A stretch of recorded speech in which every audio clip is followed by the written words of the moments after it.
Good evening. Welcome and thank you for coming this evening. My name is Ella Nightingale. This evening's speaker started her professional life in the film industry, where she worked for 13 years as a producer in Toronto and LA. After obtaining a Master of Fine Arts from the American Film Institute in LA. She followed that gig by entering law school, where she won not one, but 3 prizes for academic excellence. She had a successful law practice for several years in Toronto in the collaborative community and continues to be an active member of Collaborative Practice Toronto, notwithstanding that since July of last year, she's been on the Faculty of Law at the University of Calgary.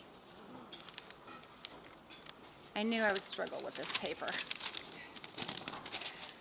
She holds the prestigious title of Research Fellow with the Winkler Institute for Dispute Resolution at Osgoode Hall Law School and has several published scholarly papers in family law, alternative dispute resolution. Please join me in welcoming Deanne Souter. Thank you. Thank you. I'm so happy to be here and to see you guys. I've definitely missed all of you over the last year in Calgary. And so I hope you'll stay with me tonight as I present some research results and pose some difficult questions, some hard questions. And so I don't mean to dissuade anybody at all from collaborative practice. As you know, I am a collaborative practitioner myself. I love this. I think it's super important work that everybody's doing.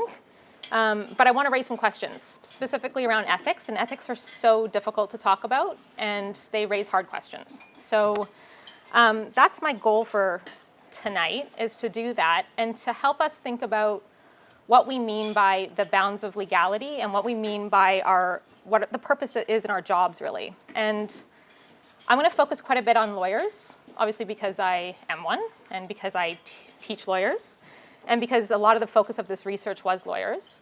But I'm going to do my best to make sure I talk about the full team and to incorporate all the professionals, but I apologize if I do continuously say lawyers. I don't mean to exclude anybody else. And a lot of what I talk about does apply to everybody. So even if I'm saying lawyers, I'm also talking to all the professionals in the room. So what I mean by the bounds of legality. So what we're going to try to do tonight is think about what it is that binds us into this profession. We have to make decisions. Whether you're a lawyer, whether you're a financial professional, whether you're a family, you're making decisions throughout the course of your file, ethical dilemmas you're facing, legal decisions you're facing, ethical decisions you're facing, moral decisions you're facing, and all these things sort of blend in and out when we think about it. So I'm going to try to provide some clarity, but ultimately at the end of the day, the decisions that you make are yours, right? You are the professionals. It's your professional judgment that you have to come back to make the decisions you're making. And you have to feel comfortable with them. And it has to be something that you feel comfortable with in terms of your own morality, in terms of your ability to sleep at night for some of these difficult decisions. So my hope is that we're going to talk about the bounds of legality, so what the constraints are, what the laws are, the way we have to think about this, help you identify what the issues are so that you can see them and recognize them in your practice, and then hopefully give you the tools to be able to make the decisions that you need to make. So as long as you can see what the issues are, then you're all obviously professionals and been doing this for a long time. You continue to rely on your own professional judgment to make those choices. So good faith and transparency. Those are 2 of the blocks that some say are the most important blocks of collaborative practice that we have to rely on, good faith and transparency. So we need full disclosure, we need honest information, we need to be able to communicate. And as you'll see as I talk about this tonight, that's bumps up against some of the way that we think about lawyers and how we train lawyers and what our job is as lawyers, which is creating a lot of tension, at least in my view. So the agenda for tonight, I'm going to talk about unethical behavior.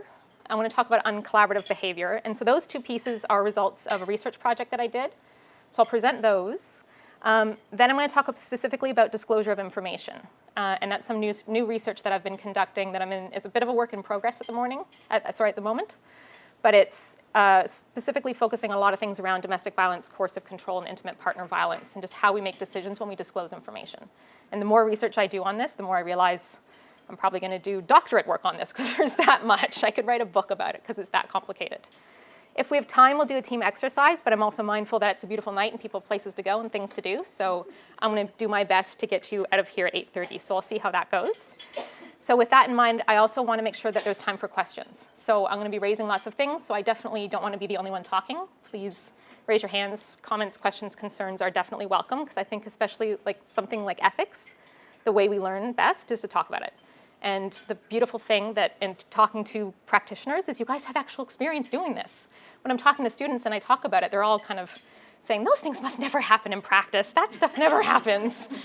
But when I talk to practitioners, all the hands fly up because you guys are like, I've all done that, and yeah, I've seen that, and oh my God, that happened to me this morning. So part of that is how we're going to learn. So I definitely encourage you to do that. So what do we mean by ethical? That's the first question. So ethics in general, what we mean by that is literally the rules that constrain us. So the rules of professional conduct, disciplinary decisions by the regulators, legislation, the law. Those basic things that constrain our behavior, specifically in legal ethics. Other disciplines obviously have similar things in terms of their own professional codes. So those constrain us, but we also have norms. We have practice norms. And so those are the things that develop that you can't look to the code for. Those are the things where you say, I'm in have this problem, what do I do? You look in the code and there's no answer. There's no even mention of it. Just like when you look in the code and there's like, domestic violence isn't there at all. There's not even that phrase. It's those kinds of things that aren't there. And where do we get the guidance for that? It's the norms. It's the professional norms, the things that we develop. It's the protocols that our trainers in the room design. Those develop the norms. So part of my question when I started this is, what are they? How do we know what they are? What are the things that are actually being told to us that we should do? And what's just sort of happening? What's just sort of developing? So we also need to grapple with how the interchange of this between ordinary morality and what those rules are. Because a lot of times, especially when we talk about things like domestic violence, and especially when we talk about a lot of the dilemmas that we have, that I know you guys have faced, those things are in tension. So it's when we're looking at the rules that constrain us, all of those things, including the norms, and then we look at ordinary morality, and we say, yeah, these are our rules, but morality, ordinary morality says I should do this, and it's in tension with what the rules are. That's where the problems start to come into play, and that's where we either don't feel good about it, we don't know how to do it, we don't know how to think about it, we don't know what kind of decision to make, and we don't know how to proceed. And that's not unique to us in collaborative practice. That's all over the place, especially in the practice of law. It's usually what gives lawyers a bad name, right? It's the lawyer that keeps the secret. They're like, how did you keep that secret? How did you know that that person committed the crime and this person was in jail? Well, it's because we're constrained by it, even though doesn't feel good to us in terms of ordinary morality. It's the rule. It's our ethical obligations that we have. So it's that tension that we're talking about as well. So why do we care about this? We care because professional misconduct makes us care. So it's a bit of a requirement that way. If we break these rules, if we break some of them, we can be disciplined for professional misconduct. So a lot of these things don't apply, but fiduciary duties, the violation of fiduciary duties, that's the one that we bump up to all the time in this practice. That's the one that we have to be aware of. Fiduciary duties are things like acting in a conflict of interest.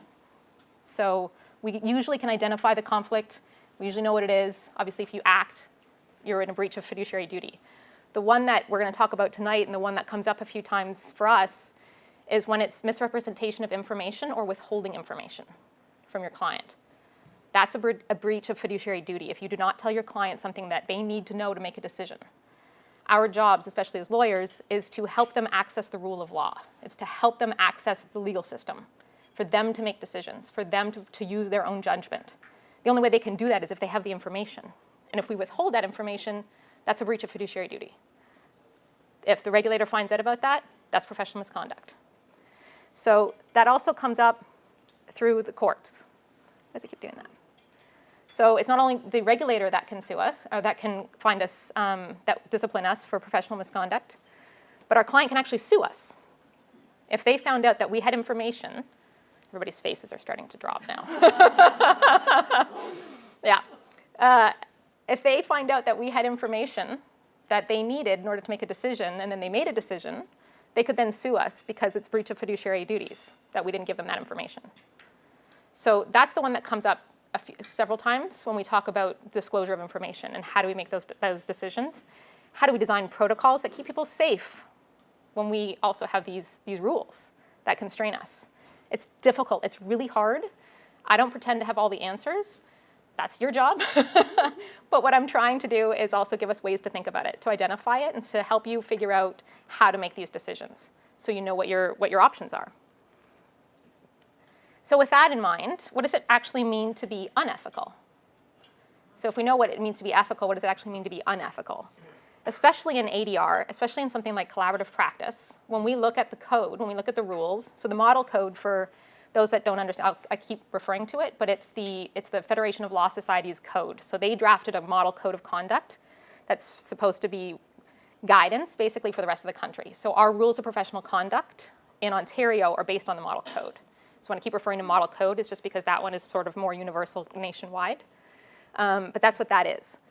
But that doesn't actually mention anything about ADR beyond us having to just tell our clients about that as an option, right? It doesn't, the kind of dilemmas that we face, the kind of decisions that we face in this practice, we cannot look to that code for the answer. They're just not there.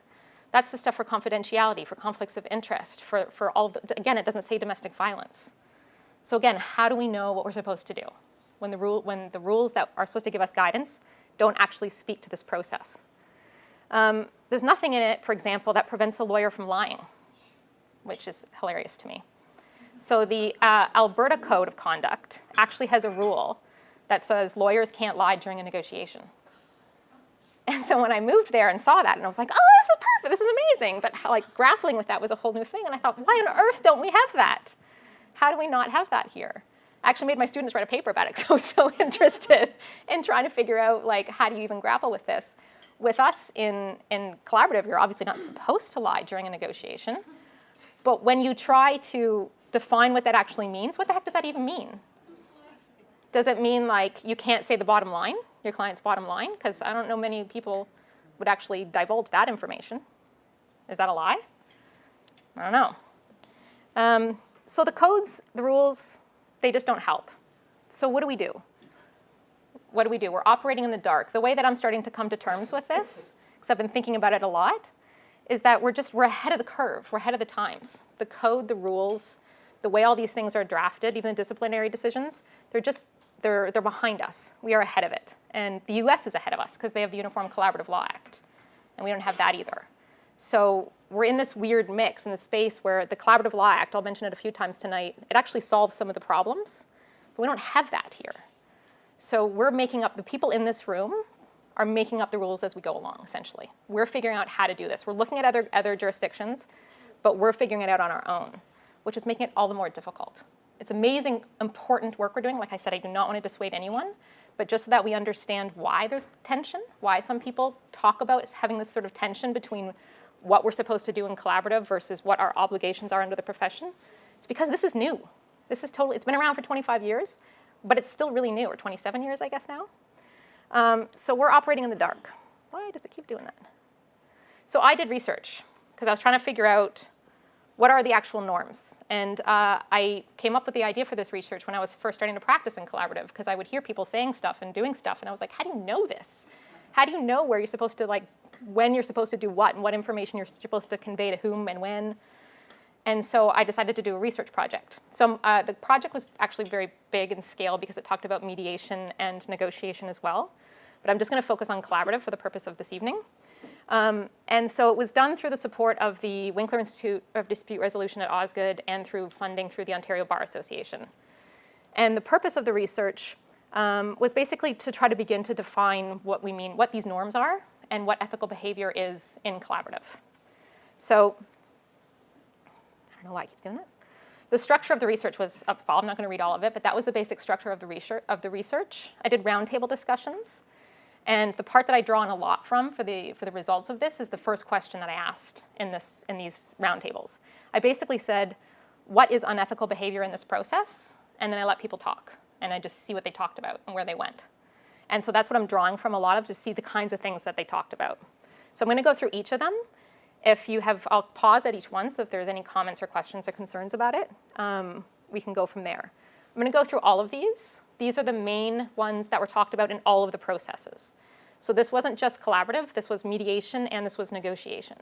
Domestic violence, screening for power imbalances, obviously was a huge one. If you don't screen, unethical process. It was basically the bottom line on that one. I'll talk about the rest of these in more detail, starting with reality checking.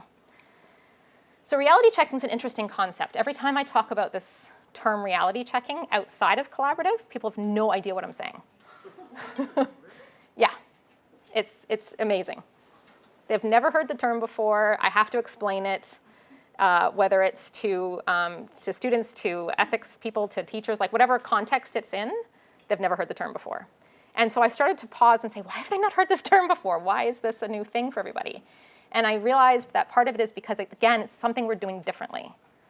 It's just not normally done in how you think of the role of the lawyer. The role of the lawyer is I take the instructions from my client, I give them information, I give them advice, they tell me what to do, I go do it. There's no need to stop and pause and have a conversation and rationalize and have all the stuff that we talk about in this process that especially these lovely people at that table have done a lot of training on us, training with us on. But it's new. It really redefines the role of the lawyer.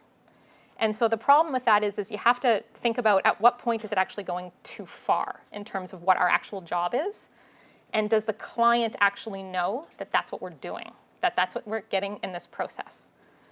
Do they know? Because if the normal conception of the lawyer is to do exactly as I just described it, and there's a lot of smirking going on, yeah, we just know that's bad lawyering, when they just sort of take information and then take instructions and then run with it. And you'll see in a couple of slides, a lot of the participants in the study said that they thought that was unethical.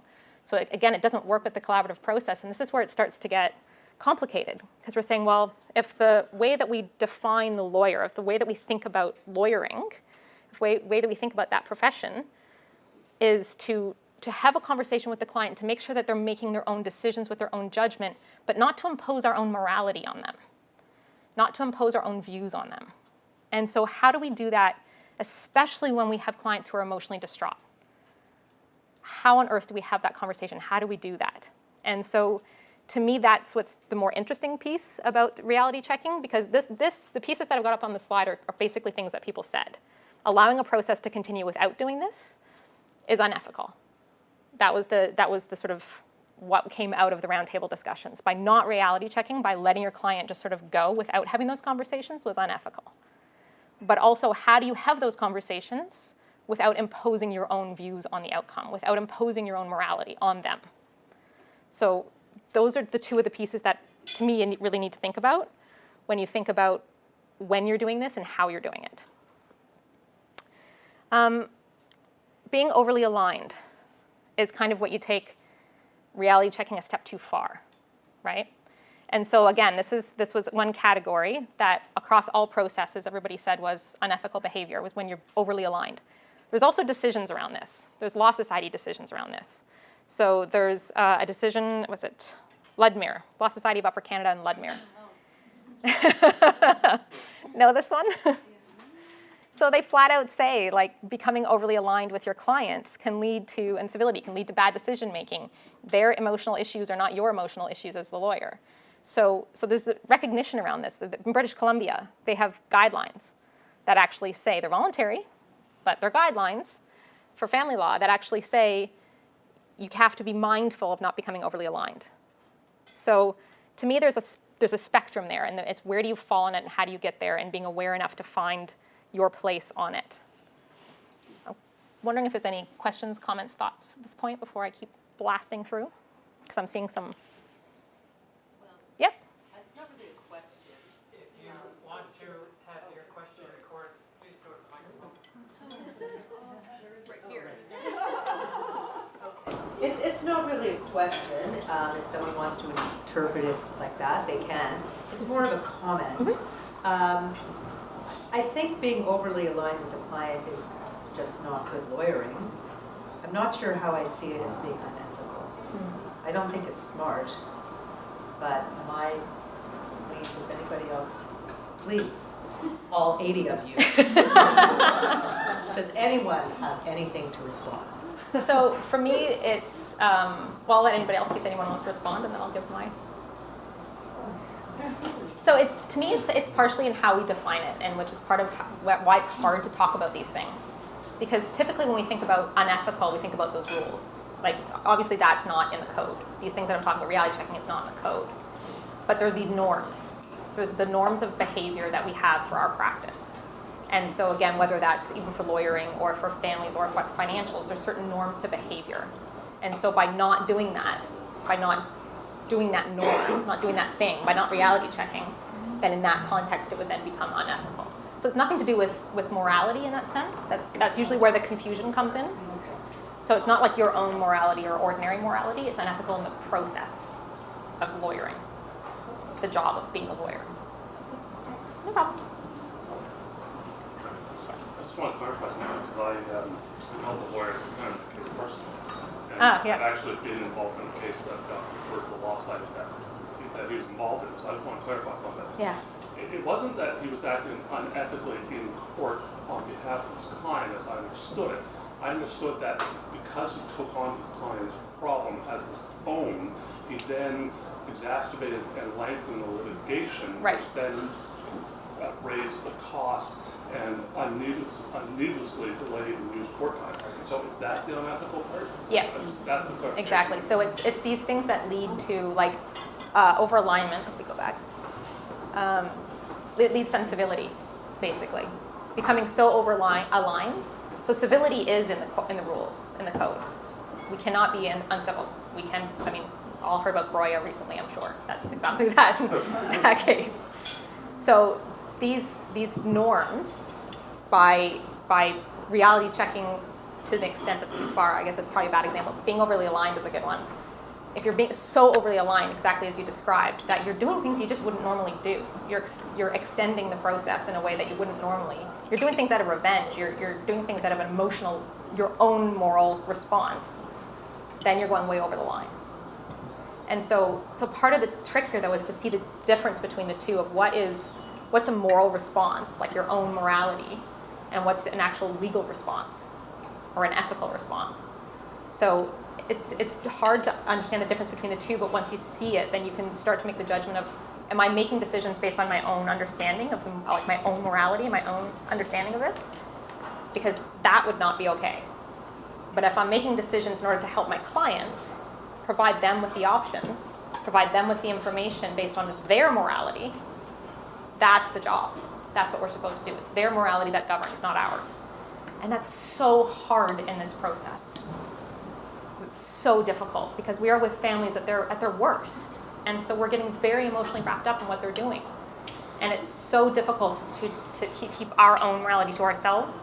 And theirs is the one that matters. Theirs is the one that is the decisions are being made on. That's the key piece of that. Any other thoughts before I go to the next one? Okay. So that leads right into personal bias and self-reflection. So this one is an interesting one too, because I think I've discovered I'm the only faculty member at Calgary who even mentions self-reflection. I actually asked so I teach 2 sections of legal ethics, so 80 students.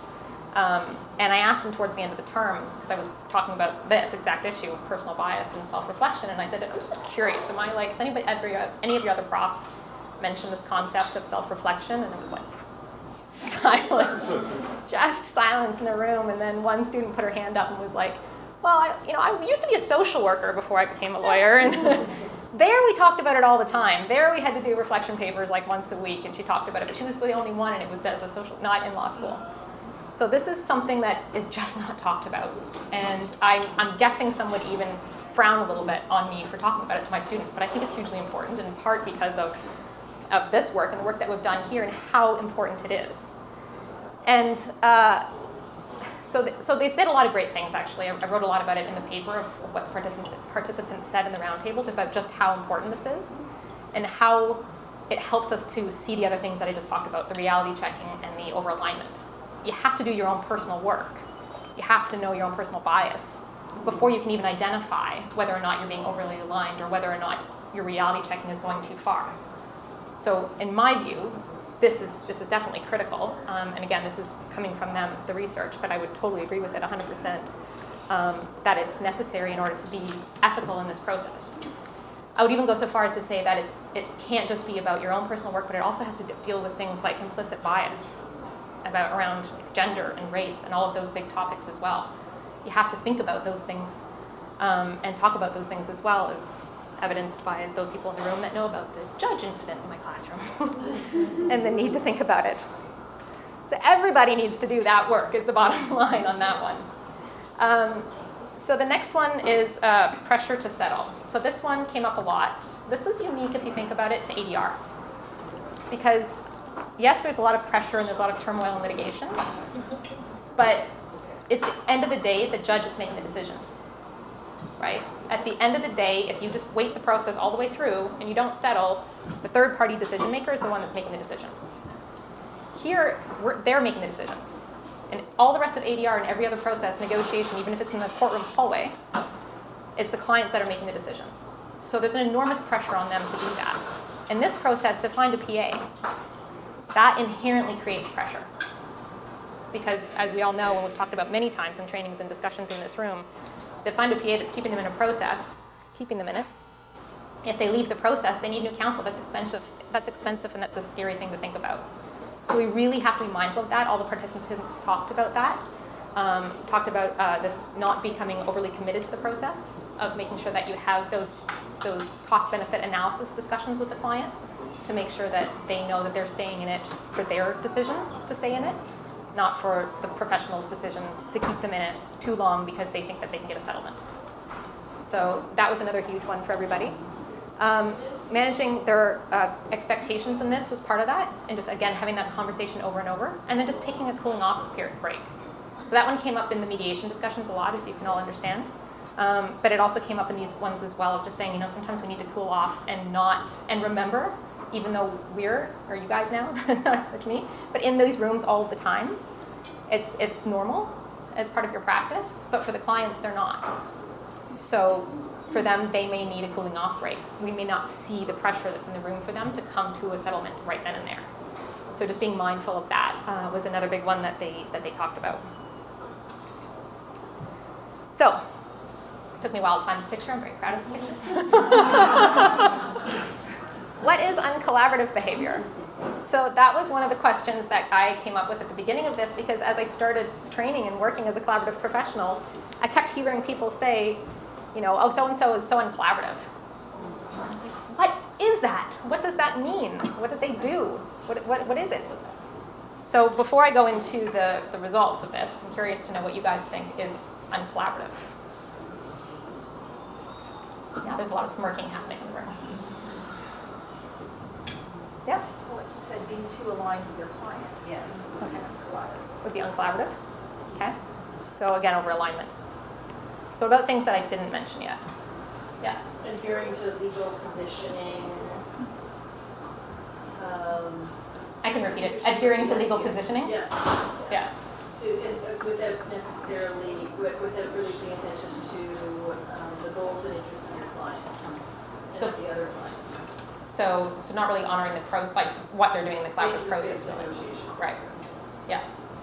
So not adhering to interest-based negotiation process, being too married to the law. Yeah.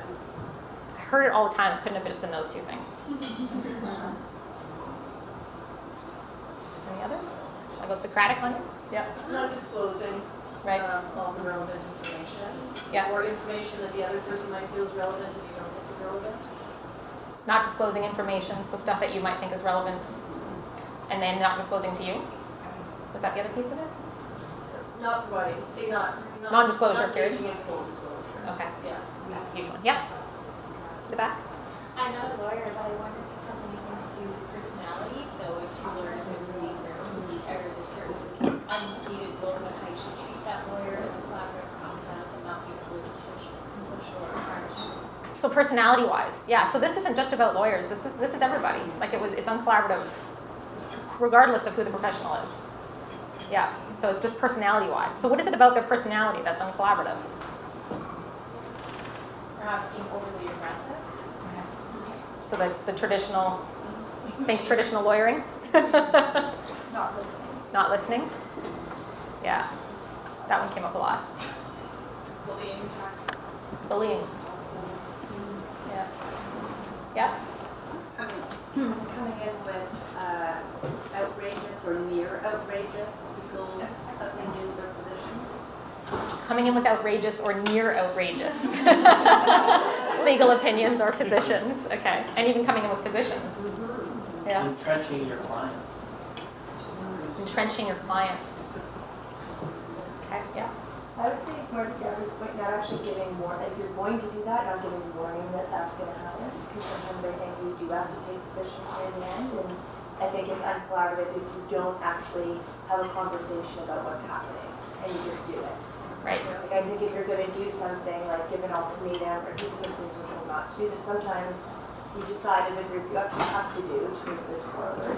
That you're not actually having any communication and you're just blindsiding the other lawyer, so they don't have adequate time to prepare. I think that to me is really. Yeah, that came up a lot actually in both discussions. And so just to repeat for the purpose of the mic, she basically said not giving the other person or the rest of the team forewarning. So if you find you have to do something that would typically be viewed as uncollaborative, like being positional or coming in with an ultimatum, talk to the team first so they're not blindsided.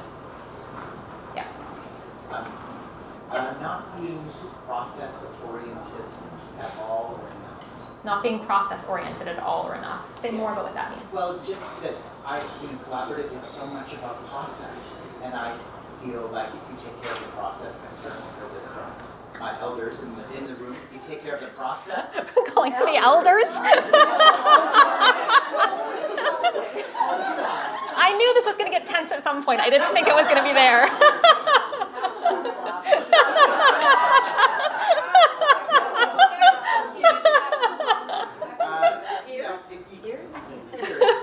Well, people train me. That if you take care of the process, Yes. it should take care of itself. Okay. And so So being process-oriented. being process-oriented, and if you're not process-oriented, you're not going to think about where people are going to sit, or what we're going to talk about first, or the agenda, or anything like that. I think that's uncollaborative. Yeah.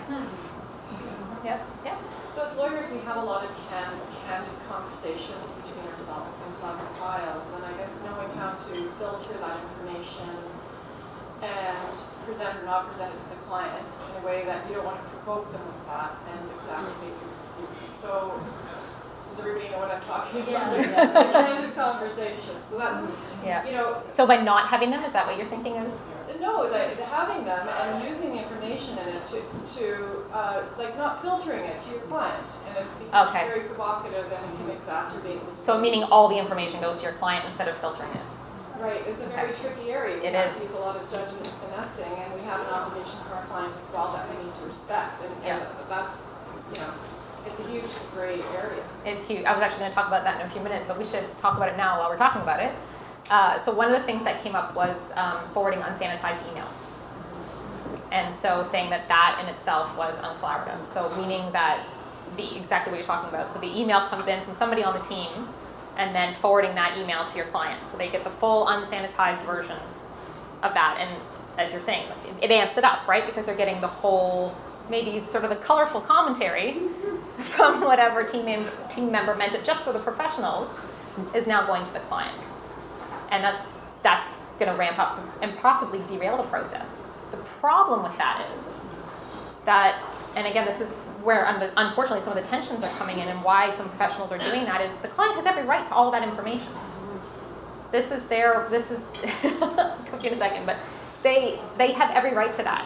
That is their right as the client. They get all of the information. So I don't know if it's something that has to be discussed in terms of how you figure out what information is being written down and what information is being conveyed, what tone it's in. But if you're withholding information that they need to make a decision, that is breach of fiduciary duty. But information conveyed in writing doesn't have a stronger obligation than that conveyed verbally. No, it doesn't. Information. But it's information. So this is part of the tricky conversation. But we all know to pick up the phone if we're going to say something. Right. So, but why are you doing that? That's the question, right? Like you're already realizing there's a tension here. You're already realizing that's going to get flipped and something for some reason you don't want the client to know what it is. And again, you can start asking difficult questions saying, well, is this something that's a safety issue? Is this something that's like going to derail the process issue? Because there's, again, those are two different things. Again, there's a bunch of hands in here. Yes. I guess the challenge is information to make a decision. But most of our conversations are about process issues, dynamics. Right. How to move it forward, who's where, who's struggling right now. Does a client, is our ethical obligation that we have to give all that always to every client? I know So- some lawyers believe that, I don't, and am I? So is that part right? of the where I'm getting to in the end of this really is because we're doing it so differently. If we're going to, because we have to have those conversations in these process, and we all know there's so much research that says this is the better process, this is the better way for families. So that's why I started by saying I don't want to dissuade anyone. We just have to figure out how to do this. And my guess is also we also know there's a big portion of the bar that has issues with it. And I wonder if it's things like this that they feel the tension about. I don't know that for sure. That's just my own guess. But that's a really good question, is what information is actually relevant to them? It's misinformation or withholding information. That's the level of the guidance. So if it's about, that's the thing. That's what it is. So what information do they actually, I don't know that they actually need to know why are we having this conversation about whose office it's going to be at or like basic process stuff. If it's going further into personalities and it's going further into that kind of information where even as part of the roundtables are saying there's a line between I feel uncomfortable telling this information and my client doesn't know that I'm telling them this information. Flip side is I feel uncomfortable not telling this information when I know it, and how are they going to feel about it if they don't know this information? So I'll get to that more in a minute, but that's exactly the tension. Yeah. I just struggle because, so I was at an OBA thing and one of the judges was saying her biggest criticism of litigation counsel right now is people's inability to like filter and actually not just be a messenger in which information flows through. Yeah. Like that's not your job. Your job is actually sit down and do all of these things we're talking about. And I think absolutely clients need all the information to make a sound decision, but I think I feel like my ethical obligation, why they're hiring me and paying money and not doing it for themselves, is because they actually can't have these conversations with their spouse. They're hiring actually to facilitate a process to allow that to happen. So I'm struggling to see how that information about where they sit, what's going on, how I don't feel I have an obligation to share that with them. I agree on some of it, but again, I can't make a sweeping. No, I think I it know. depends. But I would be curious with the American Collaborative. I'll get more to all of the information stuff in a second. This is about information too, so I'll get.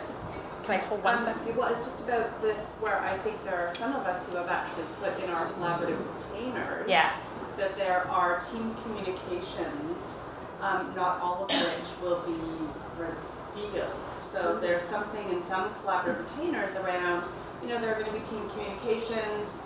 There will be some discretion that I have in terms of passing that on, and there's sort of this transparency that there will be conversations that all of which will not be passed on, which brings us more to the relevance test of, is this relevant? I'm going to talk about exactly that in a minute. So, exactly, because I think writing it down and contracting it is the way we have to go. It's just how do we do that?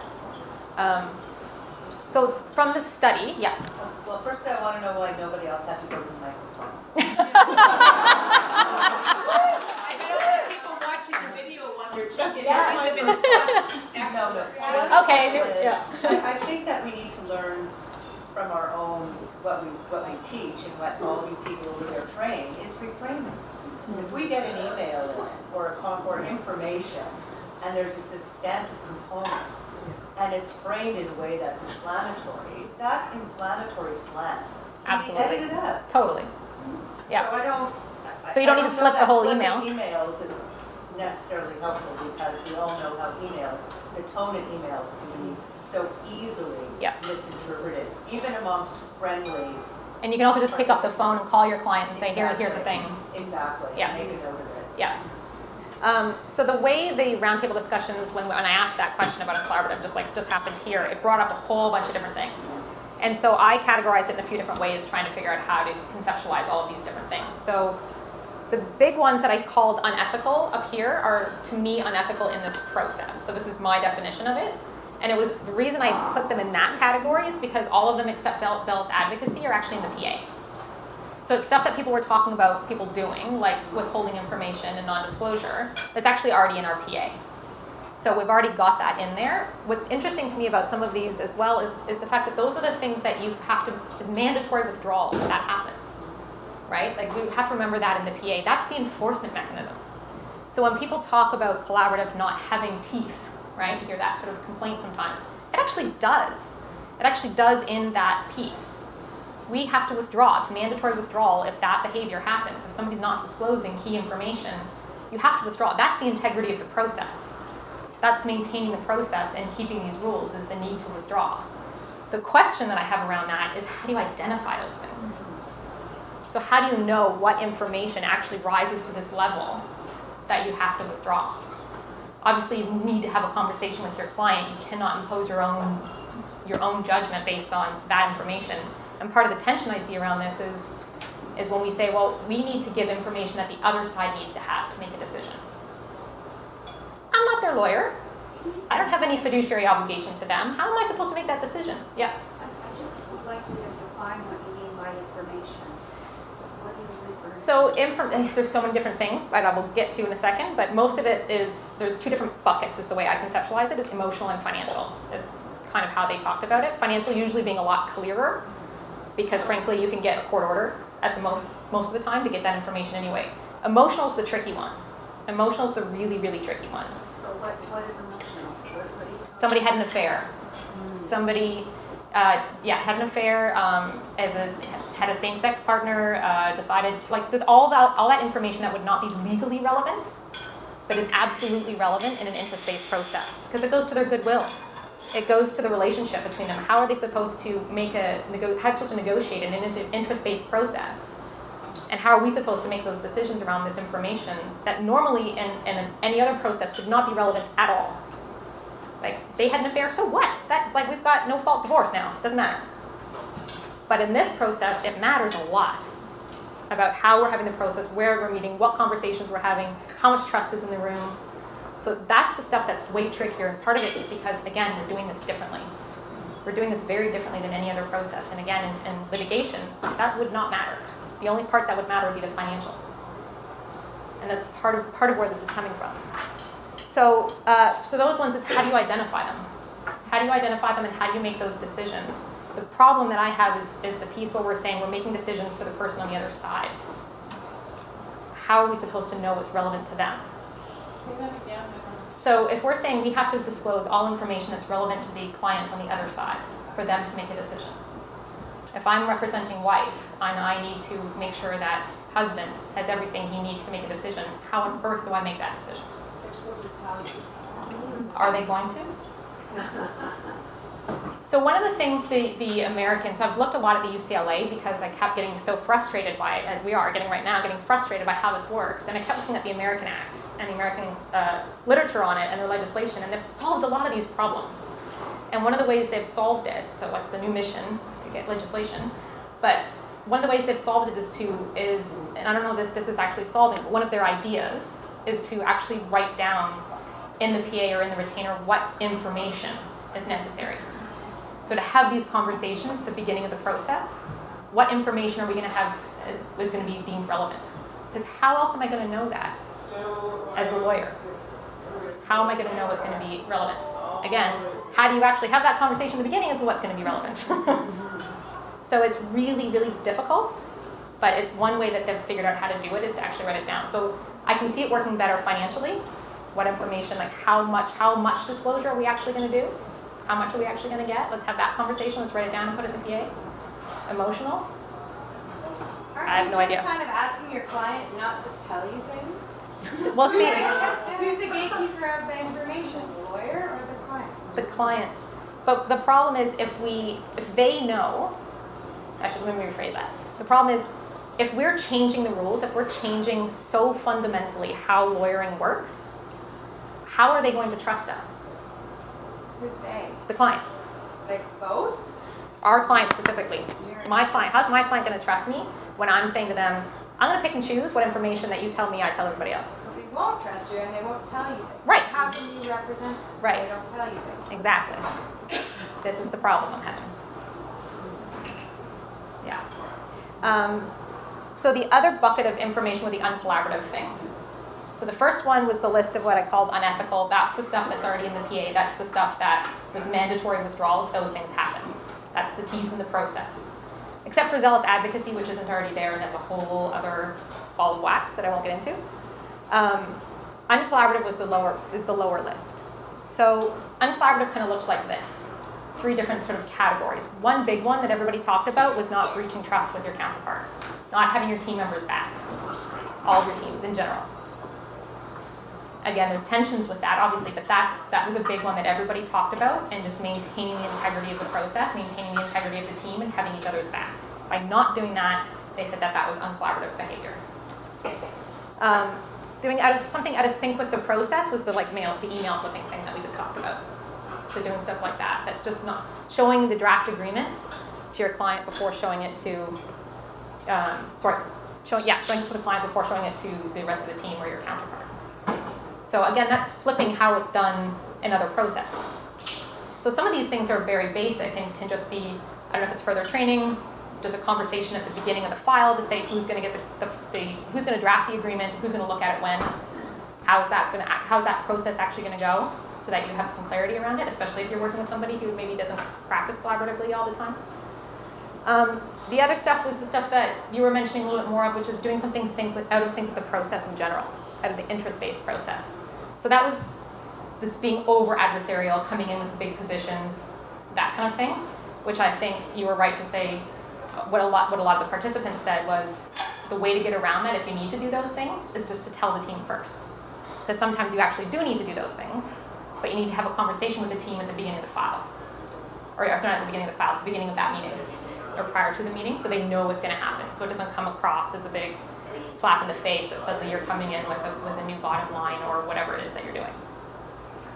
Not taking into account both clients' perspectives, they said was a big one. So not thinking about the interests of the other side. There's absolutely nothing wrong with that. Obviously, the problem that I have is trying to figure out what they want.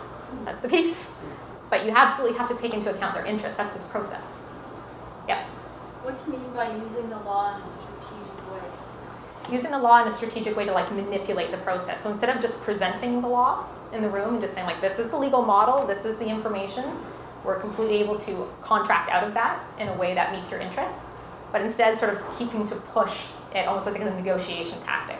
So continuing to push something that you would have an absolute right to under the law, but isn't necessarily what your client wants or what's right for the process, what's right for that family, but pushing it in a way that's strategic because you want to get something else. So it's almost like that hard line negotiation rather than interest-based negotiation. I think almost like Trump negotiation.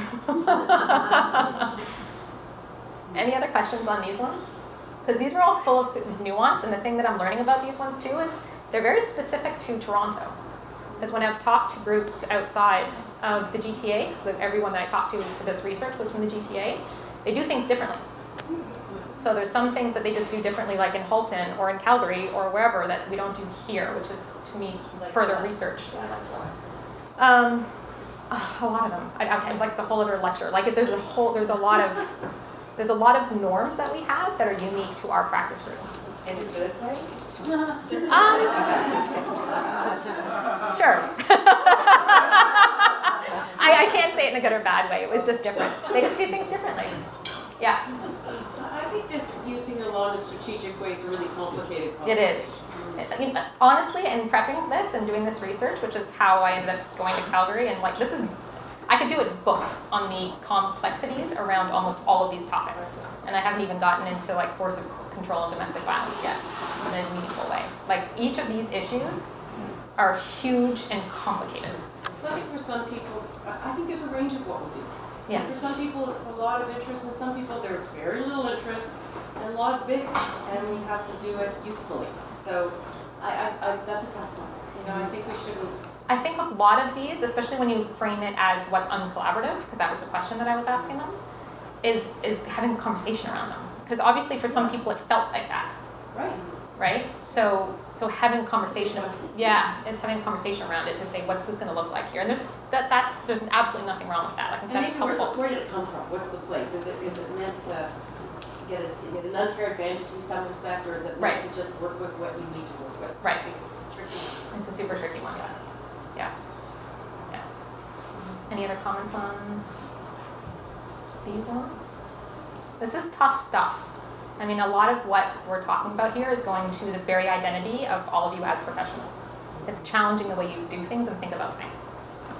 And that's really difficult. And it's also, we just needing to recognize that we are doing things differently than the bigger community. So how do we do that in a way that keeps the momentum growing and keeps building a process that we know is effective and all the research says is effective? To me, the answer is legislation, but how do we do that? So disclosure of information, where we were going a minute ago, which is, again, the super tricky one and is where the sort of my recent research has been taking me. So as somebody was asking earlier, what do we mean by information? So when I was asking them in the roundtable discussions about this exact question, the information seemed to go in two different categories. It was financial information and emotional information. But again, what about the information that affects the goodwill between the parties? Whatever that is. What do we do with that? How do we think about that? Again, especially when that stuff is not legally relevant. So it's not how we're trained. Especially as lawyers, that's not how we're trained in another process, because it wouldn't come up. We don't care. But in an interest-based process, it's totally relevant. We absolutely do care. We do need to talk about it. What do we do with it? And so again, that's something that it's not even just unique to collaborative, but interest-based negotiation in general. Like it's a basic of that. The type of information that is relevant is different. But then there's the extra piece for us, which is domestic violence, IPV, coercive control. What about information that triggers those things? And then you've got a whole new ball of considerations in terms of safety, right? So all of the sort of hardline rules start to look really fuzzy and different when you start to look at safety.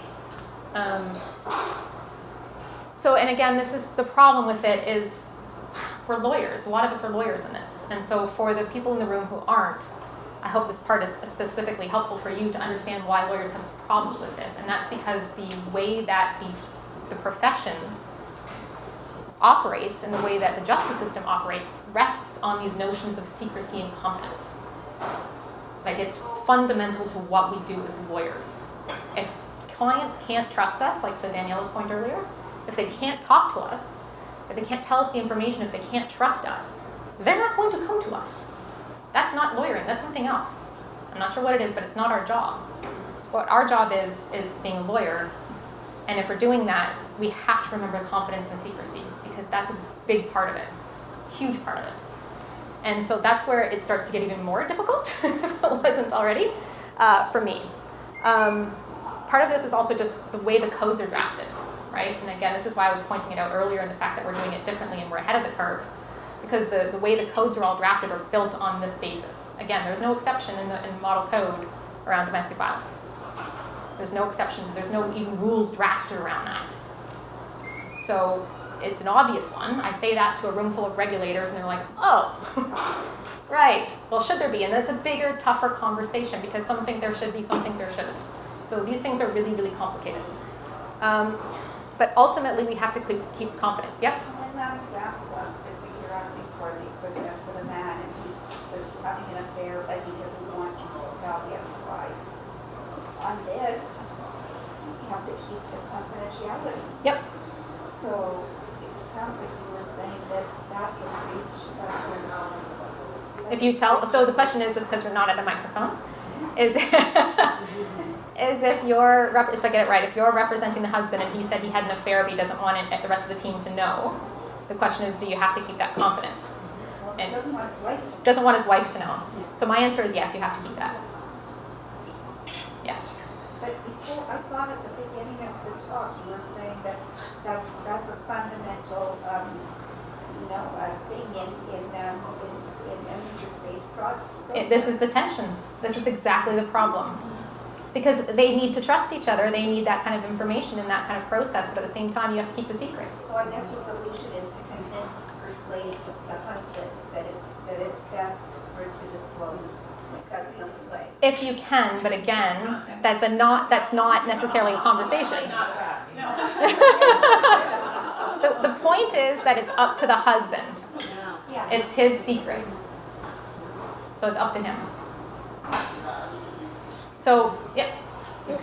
As a lawyer, your primary duty, and I'm just wondering if this is collaborative, your primary, or at least my view of it is, my primary obligation is to my clients. Yeah. Is that uncollaborative as a concept? No. Okay. No. No. That's your job. Yeah. Yeah. So I think what the struggle becomes, and I think this is exactly that, is the privilege component. Is that where, So- how do you maintain your privilege and remain having communication Right. that are not always just off the record? So Just effectively breaching your privilege. this is exact. So I'm going to start with the difference between confidentiality and privilege, because I think a lot of people interchange these two words as if it's the same thing, and they're actually two distinct things. They're two very different things. So they have a lot of similarities, which is why people get them confused. All of these things are similar about them. You need to have a lawyer-client relationship. It prohibits disclosure. It means you cannot divulge this information. Disclosure can lead to law society discipline. They can see you if you do disclose. So it's the same thing for both, for all of these things. This is how they're different. So for confidentiality, the bottom line basically is that's in the model code, it's an ethical rule. For privilege, it's a legal rule. It's a rule of evidence. So it starts to look very different, especially if you're obviously in criminal defense, then it poses a whole bunch of problems. But the main thing to think about is that it has to be in the context of lawyer-client communication for it to be privileged. So if it's confidential, it covers all of the information. Everything you learn throughout the course of the file, the whole thing is all confidential. All of that information. Privilege is only in the context of legal advice. So if they come in asking a very specific question about something and you are giving them legal advice, that is privileged. How you distinguish between the two, obviously super tricky because a lot of the stuff they're just sort of talking and you're talking, and probably a lot of it is going to be privileged under that concept. Ask Michael Coleman.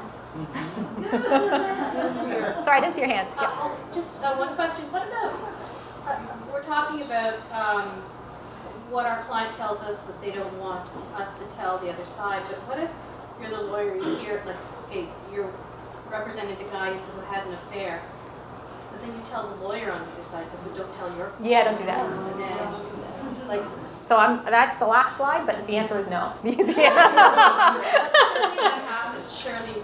It does, and you people can't. say this is, you can't say, but this was. Yeah, that one to me is an easy one. That has to stop. You can't do it, period. So the difference then is Yeah. I'm having an affair, period, versus I'm having an affair, do I need to pay more?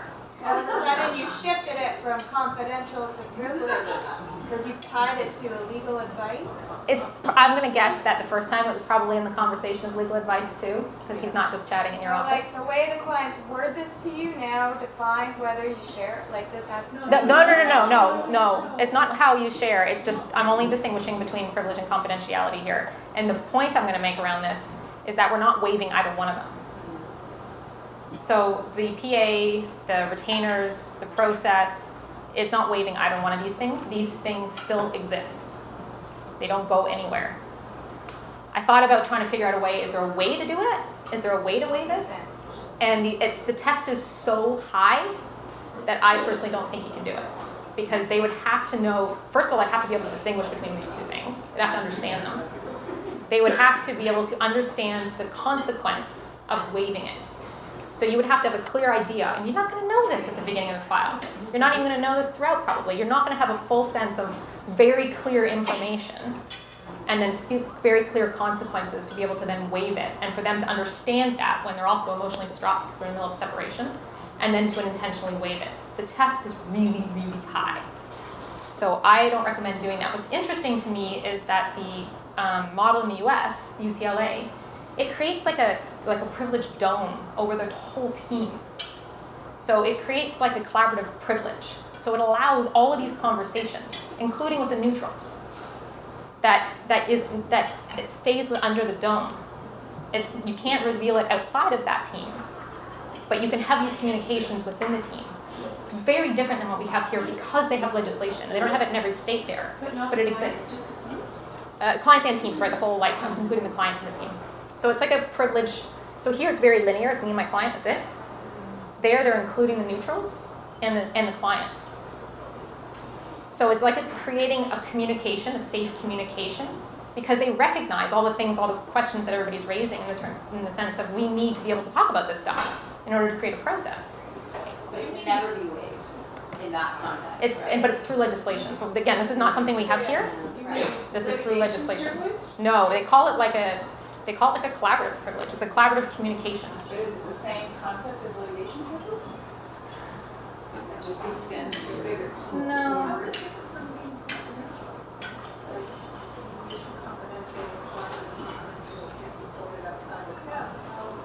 It's different because it also includes the neutrals, which I guess they also have the same thing for mediation there, yeah. Let's find the groups allowing the conversation. To flow within the team. Right now, what Dan's saying is, we have a linear relationship with our client. Yeah. But what this legislation permits is that those. I'm not breaking conversations confidentiality or take privilege place by, within yeah. the group and not be a breach of our duty of confidentiality and privilege. So breach those was off the assigned record, privilege within the team. those off the record conversations. That's It's what I'm trying to legislation. say. Even if the client doesn't want to. Well, they have, so part of it is they have to sign up to the process. Like it's full consent to the process. Who would ever do that? Is it specified that the client ever do it? They just call it collaborative communication, yeah, yeah. But again, we don't have that here. But I was just finding it interesting that they have that there, and that seems to be potentially how they've solved part of the problem. There's a question there? Just does the legislation then exempt them from the rules of professional conduct when they're practicing, like if they have? Oh, yeah, of course. Yeah, and there's also exemptions for things around domestic violence. Like it's a really good piece of legislation, I think.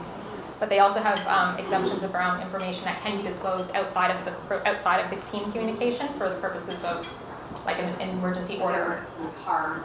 Yeah. Right. Like if you need an emergency order to protect somebody. Yeah.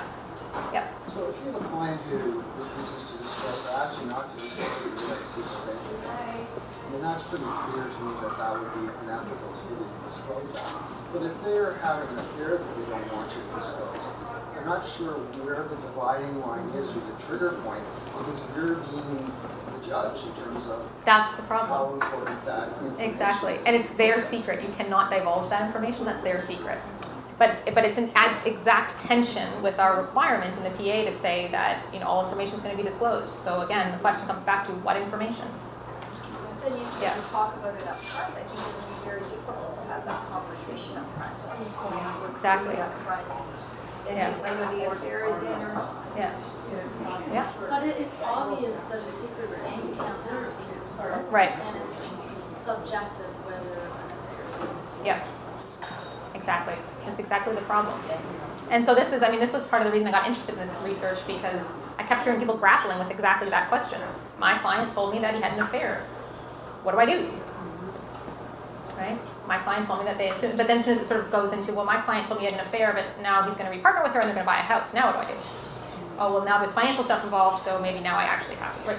Like, there's like a tiers of when does this actually get disclosed, but it's challenging. It's super difficult. And that's basically what was coming out of this. And when you add that, the understanding that we're not actually waiving any of this, we're not creating any new relationships here, confidentiality and privilege still exist, there's still hard rules around that about what can and cannot be disclosed. So that also goes to the exception for harm. So when we're talking about domestic violence, when we're talking about coercive control and IPV, then we do have the exception, right? We do have the future harm exception. So what's interesting to me about this is this research as well. So this exception, it has to be imminent, is the way they've drafted it. It's may, so it's discretionary to us as the lawyer about whether or not we're going to disclose. And it has to be imminent. And the way that's been interpreted is it's like gonna happen. There's no other way to avoid the harm but to disclose the information and but to disclose as minimal amount of the information as possible, and only to prevent the harm. So the two interesting things to me in this is, one is it actually includes psychological harm. So to me that's really interesting in terms of coercive control. So at what point, and I don't know the answer to this, I don't know that there is one because there hasn't been a case about it, but at what point does coercive control rise to the level where there actually being imminent psychological harm? And at that point, you would be able to disclose the information. This exception is both for confidentiality and privilege. So you don't need to try to figure out which is what. It covers both. It's in the code, and there's case law around it. So it's both rules. But you have to figure out in your own mind at what point do you have enough information that you think that there's actual, not only physical harm or psychological harm. And then you can disclose the information, but again, only the minimal amount.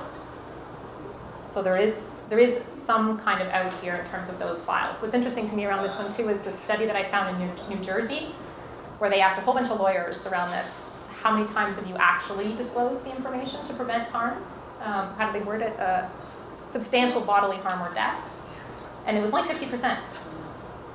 A lot of lawyers didn't disclose. And so to me what that indicates is just how much weight they put on that lawyer-client trust. They're not going to disclose the information for the most part. I'm not saying you don't, but I'm just saying that 50% of them didn't, which is interesting to me. And to me, it means just how much respect there is for that relationship and just how much respect there is for that trust between them. And so part of the reasons that they said that they wouldn't disclose was things like, well, I'll try to talk to them. I'll try to talk to them first. But then they also said, well, by doing that, you're also potentially damaging the trust you have with the client because you're having this conversation with them in the first place. But if you do disclose, you're now putting your client at risk of being charged with whatever it was that you're disclosing about. So you're putting them at risk. If you don't disclose, you're putting the other spouse at risk. Yeah. Any idea if it was all just lawyers in general, or a specific content? I think it was lawyers in general, but I'm not 100% sure. I know the question was specifically around that exact phrase, prevent death or serious bodily harm. Another hand back there? No? Yes, that's it. I'm not sure if it's a time for a comment, but as a psychologist, the thing that's really interesting to me is how psychological all of what you're saying is, and thinking through, this is, I could be in a psychology class talking about the relationship between a psychologist and a client, and so I'm imagining this is very difficult because you have to consider this whole psychological piece and then also be a lawyer and solve the legal piece, and so. Yeah, and the trick to that is, as lawyers, we don't have the psychological training. Right, and so this, everything you're saying is like, right, we do this, we think about what do we share, what do we not share, confidentiality, not getting bound up with the client, all of these factors, and it's trained for 12 years to do all of what you're describing, but then we don't do the legal part. So it's really hard anyway. Which is why we have a team, right? So that we can use both. I mean, I'm not going to get into that today, and I think that's for people that design protocols, not me, but there is ways to try to figure out how to bring in the family, right? I think is what you're saying. How do you bring in that expertise for some of these tougher questions? But you're not always going to have that person. You're not always going to have that ability, especially if you have somebody telling you you can't disclose anything, even for the purpose of retaining a neutral to help you out. So the dilemma here being what I've said out at the bottom is there's no win situation to it. But to me, it is important to remember that coercive control, to my mind, and again, this is just my interpretation of the rule and the research on it, could rise to the level, to me, of psychological harm to be able to disclose if you needed to in order to prevent harm. But it has not been tested. There's no cases. This is just me saying it's possible to me to be able to interpret it in a way that if you understood there to be serious coercive control that was going to cause an imminent psychological harm to the spouse on the other side, that you could breach confidentiality and privilege in order to disclose that information to the other side. So this we've talked about a lot. Again, to me, I was just coming back to, at the end of the day, what we were talking about earlier, which is how do you maybe put some of this in the PA? How do you maybe put some of this into your retainer agreement? You just have to be super, I think that's the answer. None of us in this room are going to be going to Parliament anytime soon to come up with legislation. But I think that's the only way to do it in the meantime, is to be unbelievably clear around this stuff and to have these conversations around it, especially in our small practice groups. And then to find a way to put whatever it is that you agree to, however you want to define it, into the PA, into the retainer agreements. But it has to be so clear. The clients absolutely need to understand that we're doing this differently. They cannot make assumptions, we cannot make assumptions. And I realize how difficult that is, especially when they're emotionally distraught, especially when that, like the first team meeting, if that's where you're having the conversation.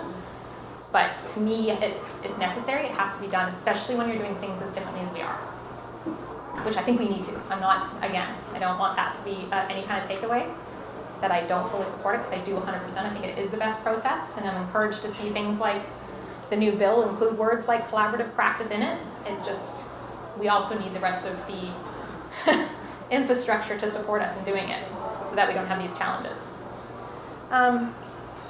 The last one is the point that was raised earlier about this. So this came up in the research, and this was the one where somebody says to you, I want to tell you something, but please don't tell your client. So this was raised by a few people during the research. This one's got a really easy answer. The answer is no. You can't do that. That if you keep that information, that is a breach of your fiduciary duty again. So you cannot do it. So if you're going to tell something to the other side, know that they are going to tell their client. And if you're already saying, can I tell you something, please don't tell your client, you already know there's an issue there. You already know there's some big landmine there. You've got to think about that another way. There has to be a different way to do that. But you cannot say to somebody, like no conversation, nobody can say to one of the lawyers, can I tell you something, don't tell your client. The lawyer has to tell their client. Otherwise it's a breach. So on that happy note, are there any other questions? Yeah. What if the neutral tells you something says not tell you? The point is that the lawyer cannot keep the secret from the client. So what about safety? Like you're talking Exactly. about exceptions, I'm gonna disclose something for safety, but what about not disclosing something for safety, which I think is actually more common? Yes. So again, you can disclose, so the way the rule works is the lawyer with the information can disclose the information to prevent the harm. But telling the So other lawyer to prevent might- the harm requires them to not tell their client in Right. order to prevent the harm. So you're Right. missing a bit of a So, there. and that's not the way it was drafted either, Yeah. right? Like that's just not the way it was conceived. So again, that is, to me, that's also something you could contract fairly clearly because there is this rule. There is this rule, there is case law, we do have this. You could almost put that in the PA and say like, look, this is the rule. We're just gonna make sure that we understand that what this means in this process is that in order to keep people safe, there might be disclosure for this particular purpose. Non-disclosure. Or non-disclosure for this Like purpose. that's important too, I think. Because then they understand that, right? The point is they have to consent. They have to understand it and they have to consent to it. And that rule already exists. And to me, it could go as high as coercive control, like I said, psychological harm. So to me, the pieces are there to be able to draft some language around that to say that this is the way we're going to do it. But it has to be so clear. So, but can you opt out of your fiduciary duty by putting something in a PA? That's one thing, it has to be clear. They have to consent. It can't just be like it's in there, they sign, we didn't even really read it. They have to like, you can, but you can't alter the fiduciary duty, but you can create contracts, right? We're creating a new process. We're creating a way of lawyering that's unique and different. And if you're saying there's a rule, that's a rule of confidentiality and a rule of privilege that provides an exception for the purpose of keeping somebody safe. Don't they need ILA to sign something? Yeah. So if they have a fiduciary duty, don't you need ILA? Yeah, I think you do. Otherwise, you don't do it. Otherwise, you cannot use the exception. Or if you use the exception, you're only doing it so far as to say you have to prevent the harm, and you've got to come up with another way to prevent the harm.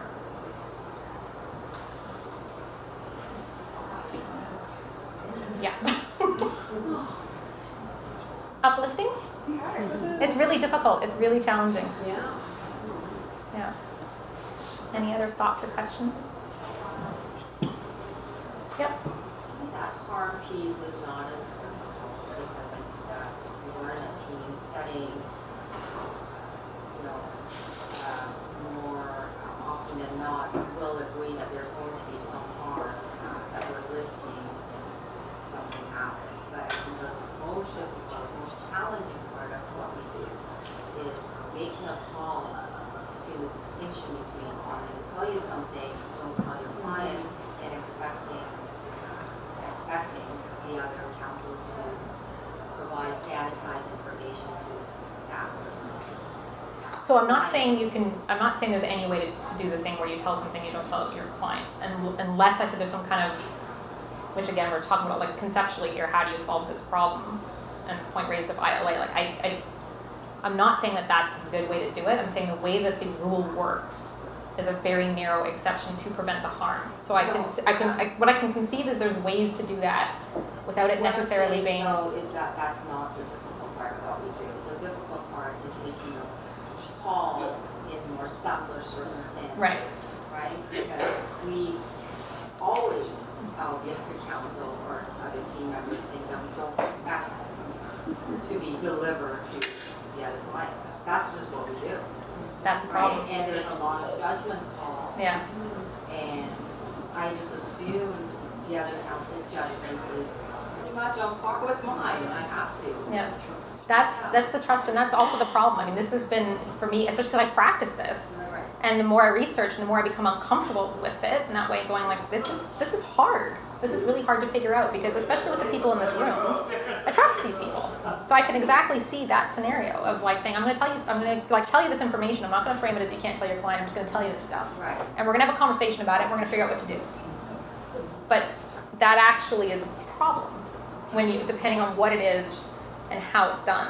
So that's why when I started this, I said my point is I don't always have these answers here. I'm in the process of trying to figure it out. Like I said, I could write an entire book trying to figure it out.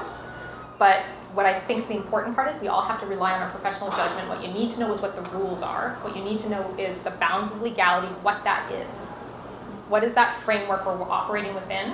When am I making a decision that's just my own morality, my own ordinary morality? And when are we trying to, because I can't do, and how do I best allow my client to make decisions based on theirs? Beyond that, that's your professional judgment. I think the only way around it is legislation, because then I think so too. I I think so too. Yeah. It's also on a case-by-case situation for a lot of these conversations. You can't get consent from the client, because the client says, don't tell the other side, don't tell Deanne, blah, blah, blah. I can say, well, I kind of need to tell Deanne now. And you can manage it a bit with time, you can manage it a bit with getting consent on a piece-by-piece basis, but it does become very cumbersome. And there are some tricky pieces when a client says, no, absolutely not, you cannot disclose this. Can't disclose it, but there are a lot of clients when you explain that this will help us move the negotiation forward. The team needs to be able to work with this so that we move past this impasse. But a client may say, well, can we do it tomorrow, or can we wait until, you work on the timing, or you work on, Yeah. but it can be cumbersome. Yeah. It's complicated, but I think there are ways to manage it in practice. Since we don't have legislation. Yes. Yeah. One other, and then I think we're out of, because I promised I'd let you guys go at 8:30, and it's 8:32. And just to Yeah. add to what Chris said, and ultimately, if you and your clients cannot reach an agreement about what you should share, then I guess I have to withdraw. I won't say a word. Why I'm withdrawing. Right. Yeah. And that's the key. That's what you do. That's what gives the process that piece of integrity. That's totally fine. Completely. Yeah, exactly. Like that's a huge piece of it.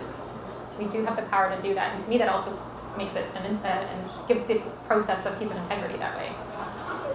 Yeah. Also to add to what Corey said, the difficulty also is, Can't hear you. sorry, the difficulty is that when Corey was talking about the things that she does with her client to disclose sensitive information, you have to trust that the lawyer that you're working with is also doing the same thing. And some of us work very closely in this room and that works, but when you're dealing with a lawyer that you don't work closely with, then don't you have to have an upfront talk about all these issues? Because you're just assuming that you're doing this with your client, and if it comes up with their client, they're going to be doing the same thing, and it ends up being perhaps unfair in terms of what is being disclosed. Because they may not be doing that. Right. It's Yeah. The two buckets that we talked about. Financial is really easy. Yeah. Emotional is really hard. Yeah. It's easy to deal with emotional if we've all worked together before and we've got the same norms, which is what we're talking Yeah. about, the same professional judgment.